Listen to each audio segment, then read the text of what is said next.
Hello friends, welcome to my channel बुलेनवियर। मैं किशोर आप सभी दोस्तों का स्वागत करता हूं। दोस्तों बात करेंगे बीपीसीएल यानी कि भारत पेट्रोलियम कॉर्पोरेशन लिमिटेड के बारे में, क्योंकि बीपीसीएल में यहां पे ब्रेकआउट होता हुआ नजर आता है। तो दोस्तों इस वीडियो में हम बात करेंगे बीपीसीएल में जो ये तेजी बनी हुई है, ये तेजी कहां तक बरकरार रह सकती है या किन लेवल्स पर बीपीसीएल को रेजिस्टेंस फेस करना पड़ सकता है, इसके नेक्स्ट टारगेट लेवल कौन से हो सकता है, चार्ट के जरिए सब जानने की कोशिश करेंगे। और अगर मार्केट में करेक्शन आती है जो कि कभी भी आ सकती है, तो गिरावट की कंडीशन में कौन से लेवल हो सकते हैं जिन लेवल्स पे बीपीसीएल आपको सपोर्ट लेता हुआ नजर आ सकता है। यानी कि बीपीसीएल के सपोर्ट और रेजिस्टेंस लेवल को फाइंड आउट करेंगे। और अगर आपके पास में बीपीसीएल की होल्डिंग है तो होल्ड रखना आपके लिए बेहतर होगा, या फिर इन लेवल्स पे एग्जिट करके आपको ज्यादा फायदा हो सकता है, इस पर भी चर्चा करेंगे। और अगर आप इन लेवल्स पे फ्रेश पोजीशन बनाना चाहते हैं तो कौन से सही लेवल हो सकते हैं एंट्री करने के लिए, जहां पर एंट्री करके आप अच्छे रिटर्न हासिल कर सकते हैं। साथ ही एक्सपर्ट इस बारे में क्या राय रखते हैं, एक्सपर्ट की राय को भी जानेंगे। साथ ही बात करेंगे इसके लेटेस्ट क्वार्टर के रिजल्ट की, और लेटेस्ट क्वार्टर में इसके शेयर होल्डिंग पैटर्न में जो बदलाव हुए हैं इन पर भी चर्चा करेंगे। साथ ही बात करेंगे इसके रिटर्न हिस्ट्री के बारे में और जानेंगे कि बीते समय में बीपीसीएल ने इन्वेस्टर को किस तरीके से रिटर्न बना के दिए हैं।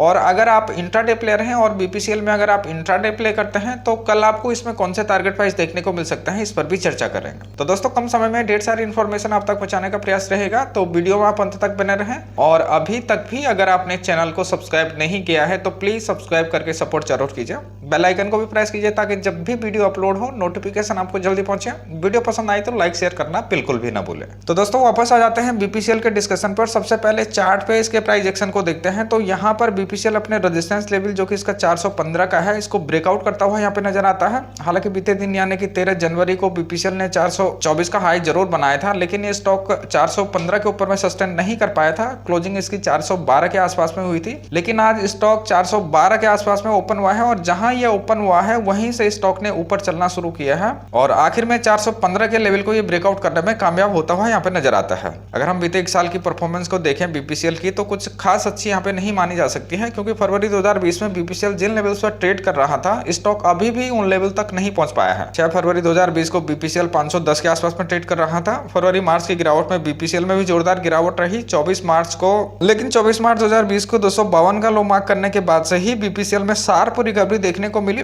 13 अप्रैल को स्टॉक 370 तक पहुंचने में कामयाब रहा, लेकिन इन लेवल्स पे बीपीसीएल सस्टेन नहीं कर पाया। 29 अप्रैल को स्टॉक में जोरदार गिरावट रही। 19 मई को इसने 291 का लो मार्क किया, लेकिन यहां से इसमें तेज रिकवरी देखी गई। 9 जून को बीपीसीएल 400 के लेवल को टच करने में कामयाब रहा। लगभग एक महीने तक स्टॉक इन लेवल्स पे एक रेंज के अंदर में ही ट्रेड करता रहा, यानी कि इसमें एक रेंज बाउंड ट्रेडिंग होती रही। स्टॉक 400 से लेके 360 के बीच में ही ऊपर नीचे करता रहा। फाइनली 17 जुलाई को स्टॉक में जोरदार गैप अप ओपनिंग हुई। स्टॉक 404 पर ओपन हुआ और सीधे 444 पे इसकी क्लोजिंग हुई। 21 जुलाई को इसने नया हाई बनाया 460 का, परंतु यहां पर भी स्टॉक सस्टेन करने में कामयाब नहीं हो पाया। स्टॉक में लंबी गिरावट यहां से देखने को मिली। 15 अक्टूबर आते आते स्टॉक 326 तक फिसल गया। यहां से फिर स्टॉक ने ऊपर चलना शुरू किया। 17 नवंबर को हाई बनाया इसने 415 का, और फिर से इसमें गिरावट शुरू हुई। 21-22 दिसंबर की गिरावट में बीपीसीएल 357 पर सपोर्ट लेता हुआ यहाँ पे नजर आया। फाइनली आज 14 जनवरी को स्टॉक 415 के लेवल को ब्रेकआउट करने में कामयाब होता हुआ यहाँ पे नजर आता है। तो दोस्तों पिछले एक साल में बीपीसीएल में काफी उठापटक देखने को मिली। अब आगे स्टॉक में क्या पॉसिबिलिटीज नजर आती है, तो दोस्तों अगर स्टॉक 415 के ऊपर में सस्टेन कर जाता है, या जैसे कि अभी दिख रहा है स्टॉक 415 के ऊपर में सस्टेन करता हुआ नजर आता है, अगर 2-3 ट्रेडिंग सेशन ये 415 के ऊपर में सस्टेन करने में कामयाब रहता है, तो फिर आपको जल्दी 440 के लेवल भी देखने को मिल सकते हैं। यानी कि पहला रेजिस्टेंस लेवल इसका 440 के ऊपर में है। 440 पे स्टॉक को रेजिस्टेंस फेस करना पड़ सकता है, और अगर 440 का लेवल ब्रेकआउट होता है तो फिर इसका जो दूसरा रेजिस्टेंस लेवल होगा वो 460 का लेवल होगा, जो कि इसका 21 जुलाई का हाई प्राइस है। और अगर ये लेवल भी ब्रेकआउट होते हैं, यानी कि अगर 460 का लेवल भी ब्रेकआउट होता है, तो फिर तीसरा टारगेट इसका 507 का या 510 का होगा, जो कि इसका 6 फरवरी का हाई प्राइस है।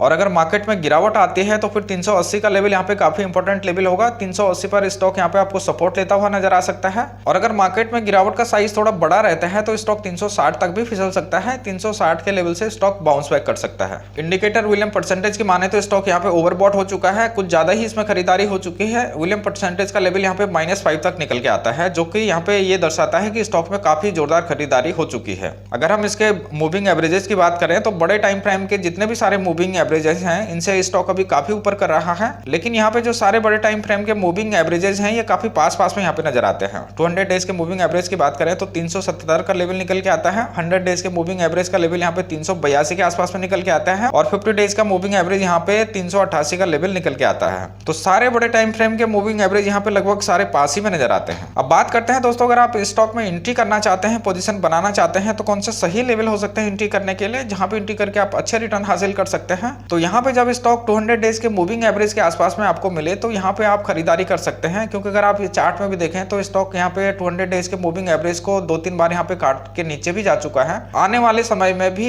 या कुछ टाइम में भी स्टॉक फिर से यहाँ पे 200 डेज के मूविंग एवरेज के आसपास में आ सकता है। तो यहाँ पे आप इसमें एंट्री ले सकते हैं और इसमें अच्छे रिटर्न आप हासिल कर सकते हैं। अब बात करते हैं, अगर आप इन लेवल्स पर भी स्टॉक में अगर पोजीशन बनाना चाहते हैं तो इस पर एक्सपर्ट क्या कहते हैं, एक्सपर्ट की राय को जानते हैं। तो यहाँ पे मैं टिकरटेट.इन पे लेके आया हूँ आपको। यहाँ पे 36 एनालिस्ट स्टॉक को कवर कर रहे हैं और 94% एनालिस्ट का मानना है कि स्टॉक में बाय किया जा सकता है। यानी कि 36 में से 32-33 एनालिस्ट मानते हैं कि स्टॉक में बाय किया जा सकता है। और अगर हम इसके इन्वेस्टमेंट चेकलिस्ट को भी देखें तो यहाँ पे 5 में से 4 पैरामीटर ग्रीन सिग्नल देते हैं। इंटेंसिक वैल्यू का डेटा यहाँ पे सफिशिएंट नहीं है। रिटर्न वर्सेज एफडी रेट की बात करें तो स्टॉक एफडी से ज्यादा रिटर्न देने में सक्षम है। डिविडेंड रिटर्न की बात करें तो स्टॉक अच्छा डिविडेंड ऑफर करता है। एंट्री पॉइंट भी यहाँ पे सिग्नल ग्रीन है और नो रेड फ्लैग का सिग्नल भी यहाँ पे ग्रीन है। तो ओवरऑल अगर आप एनालिस्ट रेटिंग की माने और इन्वेस्टमेंट चेकलिस्ट की माने तो स्टॉक बाय करने के लिए काफी अच्छा यहाँ पे देखा जा रहा है। अब बात करते हैं इसके रिटर्न हिस्ट्री की और जानते हैं कि बीते समय में स्टॉक ने इन्वेस्टर को किस तरीके से रिटर्न बना के दिए हैं। तो दोस्तों अगर हम मैक्सिमम टाइम की बात करें, यानी कि सन 2000 से अगर देखें तो स्टॉक 1246% के रिटर्न दे चुका है। अगर हम पिछले 5 सालों की बात करते हैं तो यहाँ पे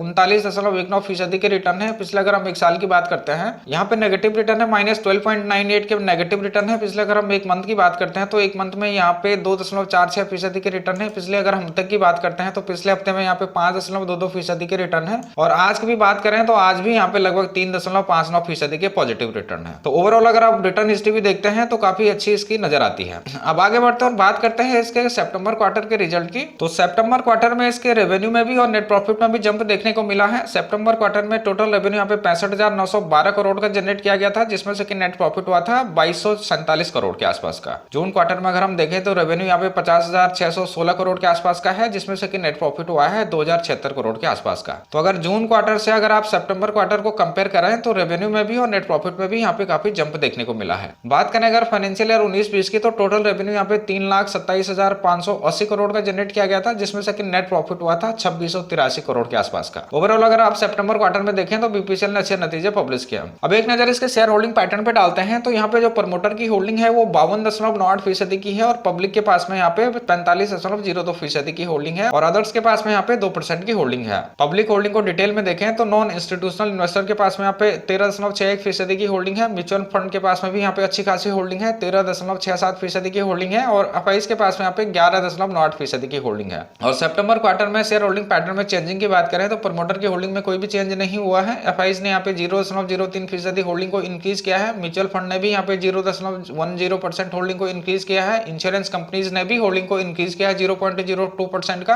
अदर्स डीआईज ने होल्डिंग को यहाँ पे रिड्यूस किया है 0.04% का और नॉन इंस्टीट्यूशनल इन्वेस्टर ने भी यहाँ पे होल्डिंग को रिड्यूस किया है 0.12% का। तो यहाँ पे एफआईज, म्यूचुअल फंड और इंश्योरेंस कंपनीज ने होल्डिंग को इंक्रीज किया है। अदर्स डीआईज और नॉन इंस्टीट्यूशनल इन्वेस्टर ने यहाँ पे होल्डिंग को रिड्यूस किया है। तो ओवरऑल अगर आप देखें तो कोई खास बड़े बदलाव इसमें देखने को नहीं मिलते हैं। अब बात करते हैं दोस्तों, अगर आप इंट्राडे प्लेयर हैं और अगर आप बीपीसीएल में इंट्राडे प्ले करते हैं तो कल आपको कौन से टारगेट प्राइस देखने को मिल सकते हैं। इससे पहले इसका आज का प्राइस एक्शन देखते हैं। तो जो इसकी प्रीवियस क्लोजिंग थी वो 411.85 की थी। ओपन हुआ था ये आज 412.90 पे, यानी कि इसमें गैप अप ओपनिंग हुई थी। हाई बनाया था इसने 429.55 का, लो बनाया इसने 411 का और आखिर में 3.24% तेजी के साथ में 425.20 के ऊपर में ये क्लोज हुआ है। अब बात करते हैं कल आपको इसमें कौन से टारगेट प्राइस देखने को मिल सकते हैं। तो दोस्तों अगर हम अपसाइड की बात करें तो अपसाइड में इसका पहला टारगेट 429 का हो सकता है, जो कि इसका आज का हाई प्राइस है। दूसरा टारगेट इसका 436 का हो सकता है और तीसरा टारगेट इसका 440 का हो सकता है। और अगर मार्केट में या स्टॉक में गिरावट रहती है तो डाउन साइड में इसका पहला टारगेट 415 का होगा, दूसरा टारगेट इसका 409 का होगा और तीसरा टारगेट इसका 402 का होगा। तो दोस्तों इन लेवल्स को ध्यान में रखकर आप स्टॉक में इंट्राडे और स्विंग प्ले कर सकते हैं स्टॉप लॉस के साथ में। तो उम्मीद करता हूँ डेटा आपको पसंद आया होगा, तो प्लीज लाइक सब्सक्राइब करके इनकरेज जरूर कीजिए। साथ ही अगर आप डीमेट अकाउंट ओपन करना चाहते हैं फ्री ऑफ कॉस्ट तो अंजल ब्रोकिंग में आप अपना डीमेट अकाउंट ओपन कर सकते हैं। लिंक